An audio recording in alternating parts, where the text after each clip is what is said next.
Have any questions to make, any clarifications, feel free. So you can shoot your questions and direct them to whoever you want to respond, or we want to respond to your questions. We have about 7 minutes. After that, I'll whisk them away. Okay, go on. Maswali. So, good morning. My name is Robbie from K24 TV. We'd like to know the statistics of children with learning, and especially when it comes to, we understand the cost of care. What is the ministry doing? Are you collaborating with the ministry to ensure that these treatments are affordable to parents? And how far is your outreach when it comes to children with learning? Yes, Dr. Kamau will tackle the question of the statistics.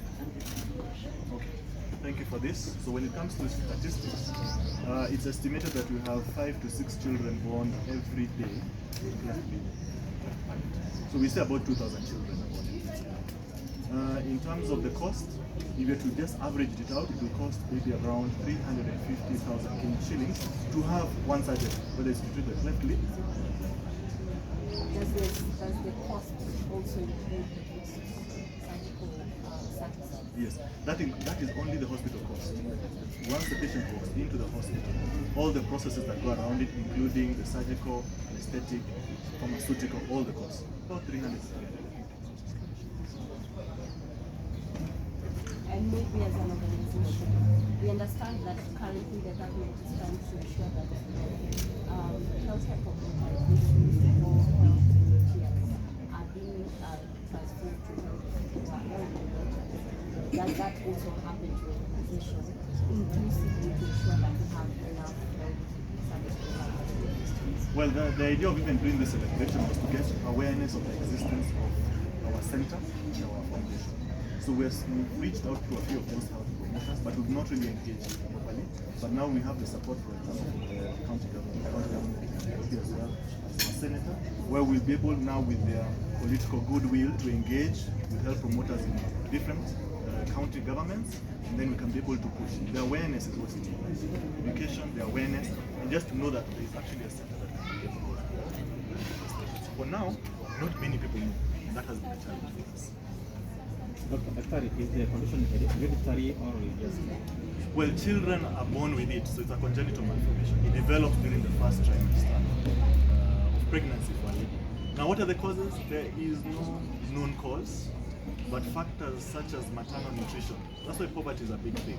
Malnutrition in the mother, unable to get good antenatal care, not being able to get let's say supplements like folate, etc. contribute. What is interesting is that once the mother gets a baby with a cleft lip or cleft palate, the chances of getting another baby with cleft lip and palate rises. So it's both environmental, nutrition, medications that you take, but also there's a genetic element. Thank you. Is it possible for cleft palate or cleft lip to be What do you mean relapse? You know, it's a surgical. We can treat it in one surgery. So if you see some of the patients have done, you can operate and you can be okay. The problem is they're not easy surgeries to do. Not anybody can do them, and usually you only have one chance to do a good job. So for you to get the optimum surgical outcome, you must have those specialists. Those are the ones who don't exist. So in fact, in this center, we only have 2 surgeons, myself and Dr. Khan, who do the operations. So not anybody can do it. So that's a challenge. How do you get human resource to that level? That's what we're trying to do. So in our center, we're also doing training, capacity building.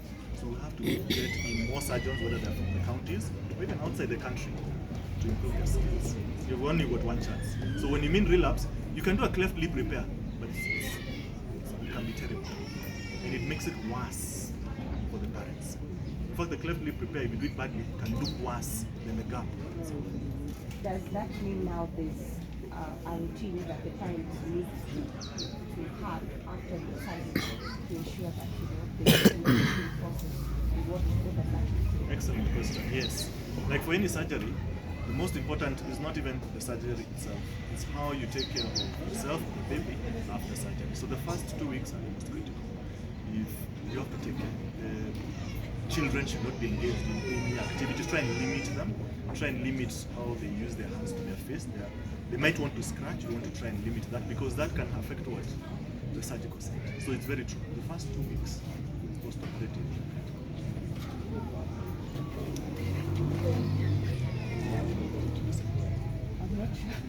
She can.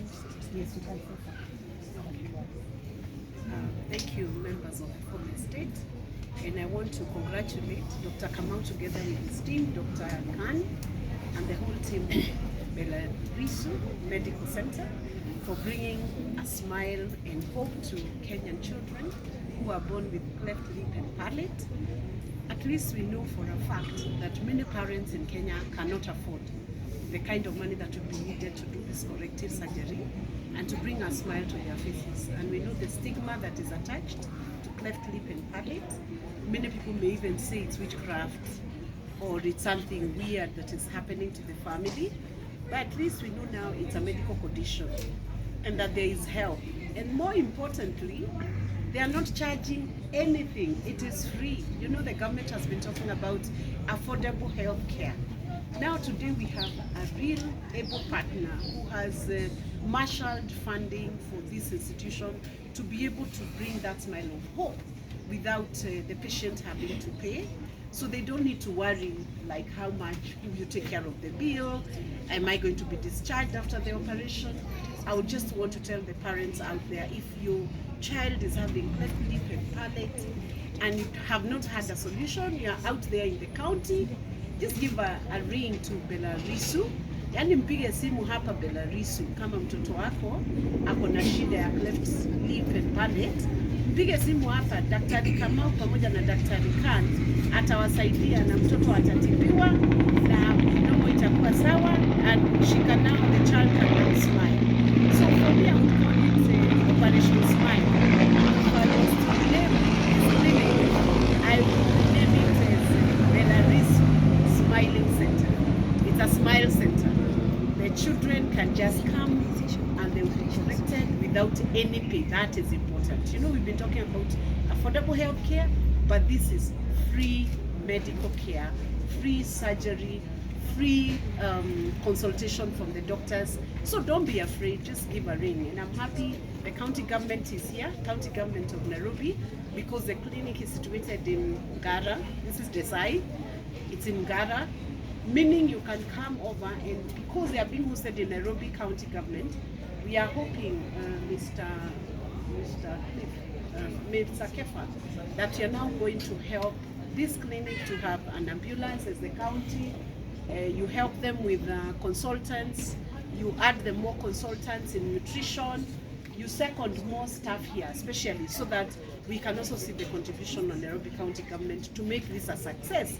Because the work they're actually doing is county government work and Ministry of Health work, and they are helping the economy. And we need many other Belarisu clinics and Belarisu people like Dr. Kamau to help in food, in nutrition, to help in infrastructure, to help in all other sectors, so that we have people partnering together to bring development to the people and to make Article 43 of the Constitution a reality to Kenyans, social and economic rights. Thank you very much. Mheshimiwa, kando na mashirika mengine kule mashinani kama serikali tumefanya nini kuhamasisha watu juu ya hali kama hii? I would say this, myself as a senator, when I was invited to come and be a chief guest to officiate this celebration, to join in the first year anniversary celebration, it was the first time for me to know, and I live in Nairobi.